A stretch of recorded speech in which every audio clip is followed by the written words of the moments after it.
থেকেই শুরু হয় ভারতবর্ষের নতুন যে ওয়েস্টার্ন ইনফ্লুয়েন্সের যে পদযাত্রা, পরবর্তীকালে সেই ভাঙা গড়া খেলাটা চলছে।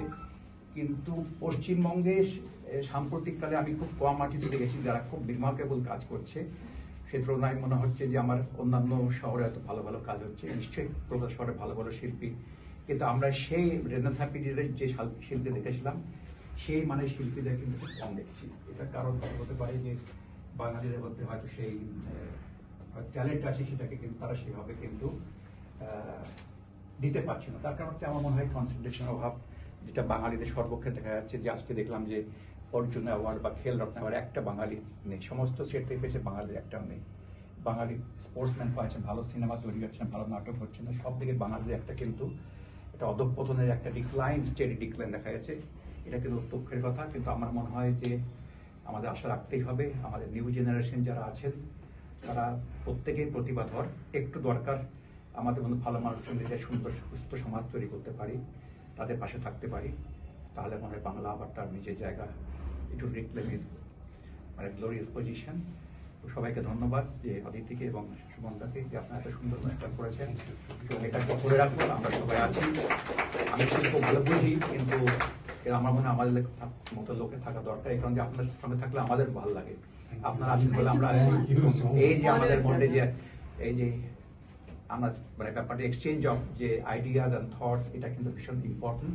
এটা আমাদের মনকে যুক্ত করে এবং আমাদের যে ভালোবাসেন ডাকেন, তার জন্য আমি নিজেকে সবসময় কৃতজ্ঞ মনে করি। সবাই ভালো থাকুন, সুস্থ রাখুন, আবার বাংলা যেন তার নিজের জায়গায় ফিরে আসে। এবার তন্ময়দাকে বলবো কিছু বলার জন্য। প্রথমে বলি সকলকে প্রণাম, আপনারা এত দূরে এসেছেন। সুমনদার সাথে অনেক দেখা হলো, আর অদিতি আমার প্রথম পরিচয়। আমি কবিতা লেখালেখি করে সারা পৃথিবী ঘুরেছি, কিন্তু যেটা মজার বিষয় আপনাদের বিষয়ে লেখা ছিল যে কন্টেম্পোরারি আর্ট, এটা নিয়ে আমার একটু বলার আছে। মানে ধরুন প্যারিসের গল্প বলবো, যেটা গৌতমদা বললেন, সেটা হচ্ছে যে আপনারা সবাই ড্যামিয়েন হার্স্টের নাম শুনেছেন? ড্যামিয়েন হার্স্ট যেটা করেছিলেন, দেখিয়েছিলেন, আমি যেতে পারিনি, যে একটা বিরাট একটা টাইগার শার্ককে, প্রায় 14 ফুট লম্বা টাইগার শার্ককে তিনি ফরমালিনে ডুবিয়ে দিয়ে বললেন যে এটাই হচ্ছে আর্ট। কন্টেম্পোরারি আর্ট, ট্র্যাডিশনকে আমাদের ভাঙা, সবসময় মিক্স মিডিয়ায় কাজ করি, ইত্যাদি করি। নতুন কিছু শিশুরা যেটা কাজ করে সেটা প্রতিভাধরের মতো, আমাদের কাজ হচ্ছে সেটাকে আরো গুলিয়ে দেওয়া। যেটা ভালো করছে না, এটা ট্র্যাডিশনের মধ্যে পড়ছে না, এটা তো তোমার থিওরি মেনে হচ্ছে না। থিওরি মেনে পৃথিবীতে সবকিছু হয় না, লেখালেখির ক্ষেত্রে তাই হয় না। তার একটা গল্প বলবো, যোগেন্দার বাড়িতে শোনা গল্প, সেটা পরে বলছি। তার আগে বলি যে এই কন্টেম্পোরারি আর্ট ড্যামিয়েন হার্স্টের যার নাম শুনেছেন, ওই রকম এক্সিবিশন হলে সবাই আমাদের ঘটি বাড়ি ভেবেও দেখা উচিত যে কি এমন শিল্প যেটা সারা পৃথিবীকে এরকম নাড়িয়ে দিতে পারে। এবং ওইটা নিয়ে অনেক কন্ট্রোভার্সি হয়েছে, না কিছুদিন বাদে তো হাঙরটা পচে যাবে, সে পচে গলে পড়বে, তাকে আবার রিপ্লেসমেন্ট করতে হচ্ছে, সেই হাঙর বা চুরি গেছিল। অনেক গল্প আছে, আপনারা পড়লে সেই গল্পটা জানতে পারবেন। ড্যামিয়েন হার্স্টের পৃথিবীর এখন সবচেয়ে ধনী শিল্পী, কাগজে তুলিতে রং না বলিও ধনী শিল্পী, কন্টেম্পোরারি আর্ট করছেন বলে। কাজে এই চেনা পরিচিত ফর্মটাকে ভেঙে কিভাবে বেরোবেন সেটা আপনারা ভালো জানবেন, আমি শুধু দেখার চোখে। আমি সেবার এই গৌতমদার কথায় আমার বন্ধু সৃজাত একসাথে কবিতা লিখতাম, ঘটি বাটি বেজে ফ্রান্স গেছিলাম। গিয়ে যখন মারতে গেছি দৌড়ে, যারা আমরা কবিতা বলতে ভালোবাসি, আমাদের কবিতার সেশন হয়ে গেছে, তখন দেখছি যে নিচে দালির একটা ছোট্ট মিউজিয়াম ছিল। তখন যেমন পকেটে আমার যা পয়সা আছে, আমি আর ভালো করে ফিরতে পারবো না, কোনো রকমের বাস টাস করে ফিরতে হবে। আমি ঘটি বাটি বেচে দালির সেই মিউজিয়ামটা দেখতে ঢুকে পড়েছিলাম। আমার সেই মুগ্ধতার কথা, যারা আপনার সব সার্রিয়ালিস্টিক আর্টের কথা জানেন, আদ্রে ভেতর, সার্রিয়ালিস্টিক ম্যানিফেস্টো, যেটা গিয়াম আপুরুনির কথা থেকে নিয়েছিলেন আদ্রে ভেতর। কিন্তু সেখান থেকে বেরিয়ে আবার দূরে একটা ছোট্ট মিউজিয়ামে দেখি তখন আমাদের কবিতার কথা লেখা আছে যে painting is a silent poetry and poetry is a painting that speaks, প্লুটার্কের কথা। তা সেটা আপনারা ভাববেন সেটা কিভাবে। আমি গল্পটা বলবো এই কারণে, যোগেন্দার উপর আমরা একটা বই প্রকাশ করেছি, নন্দানো মন্দারো মাল্লাখানি, কিছুদিন আগেই। শান্তিনিকেতনে নীলাঞ্জন অনেকেই চেনেন, ছবি আঁকে, ক্যালিগ্রাফি করে। আমরা যোগেন্দার উপর এতদিন পর্যন্ত যারা লেখে তারা সকলের উপর সেই লেখাগুলোকে একত্রিত করে বইটা বার করেছিলাম। আমি ছিলাম সম্পাদনায়, নীলাঞ্জন ছিল। সেই করতে করতে এক বিদেশি ভদ্রলোকের সঙ্গে দেখা, যেমন শিল্পী কিভাবে ভাবে কন্টেম্পোরারি, তার সাথে শিল্পের ছবি আঁকার সঙ্গে সম্পর্ক থাকতে হবে সবসময় নয়। আমরা যে সবসময় যে কাজ করি তার সাথে ছবি আঁকার যে সম্পর্ক থাকে তা কিন্তু নয়, তার বাইরের বিষয়ে অনেক কিছু থাকে, একটা টোটালিটি। কিরকম বললেন যে একদিন এরকম গ্রীষ্মের দুপুরে 3 জন বন্ধু বেরিয়েছেন, যে একজনের নাম চেগুয়ে ভেরা, আরেকজনের নামটা আপনাদের বলতে বলবো, এরকম আগে ফিদেল কাস্ত্রো, আরেকজন হচ্ছেন নাম বলুন, বিখ্যাত লোক, গল্পকার, পরে খুঁজে বার করবেন। 3 জন মিলে মাছ ধরতে গিয়েছিল, নদীর মধ্যে মাছ ধরতে গেছে। তখন সে বলছে যে একটাও মাছ উঠছে না। তখন চেগুয়ে ভেরা বলেছেন যে মাছ উঠছে না, ঠিক আছে আমরা তো খেতে পারি, বলে তিনি স্ন্যাক্স খেতে শুরু করেছেন, টিস্যু পেপার দিয়ে মুছছিলেন। তখন ফিদেল কাস্ত্রো বলেছেন, আরে আপনি এত গল্প লেখেন না, লিখে ফেলুন না নদীর উপর গল্প। বলছে আমাদের কাগজপত্র আননি। তখন চেগুয়ে ভেরা নাকি তাকে ওই পেপার ন্যাপকিনটা এগিয়ে দিয়ে বলেছেন, লিখতে পারলে এখানেও গল্প লেখা যায়। তা উনি ভেবে একটা গল্প লিখেছিলেন, 6টি শব্দের গল্প, baby shoes for sale never worn. একটা শিশুর জুতো যেটা বিক্রির জন্য, যেটা কখনো পড়া হয়নি, মানে শিশুটি ভ্রূণের মধ্যেই মারা গিয়েছিল। এই যে চিন্তার বিস্ফোরণ, সেটা আপনারাই পারেন, যাদের হাতে তুলি আছে, যাদের হাতে রং আছে। এই চিন্তার বিস্ফোরণ দিয়ে আপনারা কি করবেন সেটা আপনারাই ঠিক করতে পারেন। এটা আমাদের হাতে কিন্তু নেই। আমরা শুধু দেখি, ভাবি, বোঝার চেষ্টা করি, ভিতরে ঢোকার চেষ্টা করি। আপনারা বলতে পারবেন যে রংটা কোথায় ক্ষয়ে গেছে কিনা, কোথায় বেশি কোথায় কম। আমরা যারা ছবি আঁকতে পারি না তারা বেশি বেশি রং, লাউড হয়ে যে গৌতমদা বলছেন কোনটা লাউড কোনটা ইয়ে। আমার দেখতে ভালো লাগাটা কিন্তু শেষমেশ একটা বিরাট ম্যাটার করে। আপনি যে ফর্মটা ভাঙছেন বা কিছু করছেন, কন্টেম্পোরারির দিকে যাচ্ছেন, ওইটা কিন্তু একটা বিরাট ম্যাটার করে, যে কতটা আপনি ভাঙবেন, কতটা আপনি থাকবেন, কতটা থাকবেন। তা আমরা সবাই একদিন, আরেকটা ব্যাপার বিক্রির বাজার আমাদের কলকাতায়, এই যে প্যারিসে গিয়ে দেখেছি যখন রদা মিউজিয়াম থেকে টিকিট কেটে ঢুকছি, সেটাও অনেকক্ষণ ধরে রাস্তায় হাঁটছি। রদা মিউজিয়ামে আপনারা যারা যাবেন দেখবেন যে চলে না, মানে ওই জায়গাটা অব্দি পুরো গাড়ি টাড়ি বাস টাস কিছু যায়। গাছের পাতাটা খুব সুন্দর লাগছে, আলো পড়ে।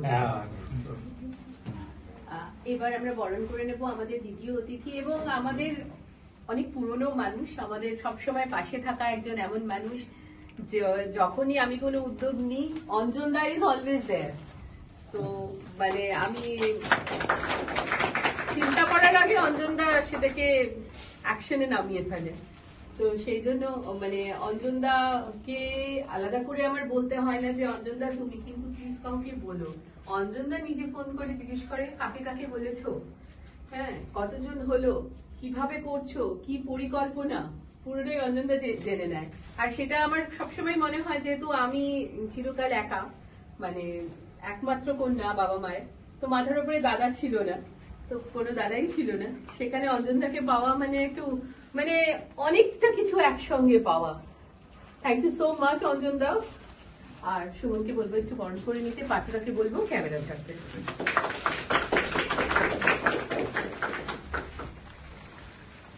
এই উত্তরীয়গুলো এবং ব্যাগগুলো আমার অর্গানাইজেশনই তৈরি হয়। খুব সুন্দর, ভীষণ সুন্দর, খুব আর্টিস্টিক। বড়াটা দেওয়ার জন্য গামছা এখন ইউনিটিং বৈশিখাকে ডেকে নেবো। আমাদের সিএম হলে এটাকে অন্য হয়ে ইউজ করতে হতো গরমকালে বা বর্ষাকালে।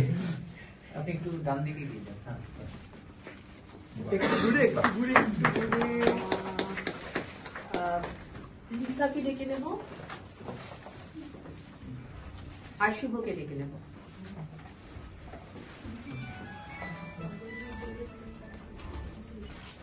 ঠিক আছে, ঠিক আছে।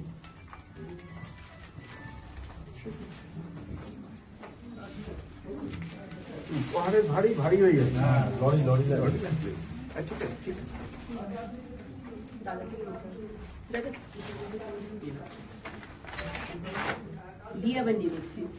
শুধু ছবি তোলার জন্য একটা বা অ্যাকচুয়ালি আমার যেটা ব্যক্তিগত ধারণা হয়েছে এত বছর ছবি এঁকে, যে ছবি আঁকাটা না ভীষণভাবে স্পিরিচুয়ালিজমের সাথে যুক্ত, is very much related to spiritualism. সুতরাং যখন ছবি আঁকছি আমরা, বা এনি কাইন্ড অফ শিল্পকর্ম, সেটা গানও হতে পারে, সেটা মিউজিকও হতে পারে, স্কালচারিংও হতে পারে, পেন্টিং হতে পারে, সেই সময়টা একটা ট্রান্সড অবস্থা আসে শিল্পীদের, একটা সার্টেন সময় আসে, শিল্পীরা সেটা নিজেরা বুঝতে পারেন কখন আসছে সেটা। আর যখন আসে সেই অবস্থায় যখন যে জিনিসটা তৈরি হচ্ছে, তখনই সেটা শিল্প হয়ে দাঁড়ায়। এবার সেটা ভালো হবে না খারাপ হবে সেটা কিন্তু মানে এটা ইটস রিলেটিভ। একটা মানুষ দেখে হয়তো বলতে পারেন না এটা আমার ভালো লাগছে না, একজন সেটা আগলে দাঁড়িয়ে থাকছে, এরকম হতে পারে। সুতরাং শিল্পীদের ওইটা ভাবলে চলবে না যে কোনটা মানুষ নেবে আর কোনটা মানুষ নেবে না, কোনটা বিক্রি হবে আর কোনটা বিক্রি হবে না। এই বিক্রয়টা প্রথম কথা মাথা থেকে বার করে দিতে হবে। এটা না কিছু করার নেই, এটা যখন হওয়ার তখন হবে। ভ্যান গগের মতো শিল্পী নাহলে না খেয়ে মরতেন না, আজকে যারা একটা ছবি দিয়ে কলকাতার অর্ধেকটা কিনে নেওয়া যেতে পারে হয়তো। তো সেই অবস্থাটা থেকে আমি বলবো যারা ছবি আঁকছি আমরা এবং যারা আঁকছেন তারা প্রত্যেকেই ছবি আঁকার সময় ছবিটার কথাই ভাবুন, শিল্পটার কথা ভাবুন, সৃষ্টিটার কথা ভাবুন। দেখবেন একটা না একটা সময় ঠিক সৃষ্টি আপনাকে ব্যাক করে দেবে কিছু না কিছু। শুভ সন্ধ্যা। বাহ। এখান থেকে যারা ফার্স্ট টাইমে দান করবেন, ফার্স্ট সেকেন্ড থার্ড করবে, তারা কেউই ছবি আঁকার লাইনে আসেনি। আবার আরেকটি ছেলে আমি অসাধারণ ভালো আসতো, মানে রিস্ট্রাল ফার্স্ট টাইম পেতে বাবাকে দিতে তার হাতে আসতো না, সে ছিল ডাক্তারিতে ছবি আঁকার লাইনে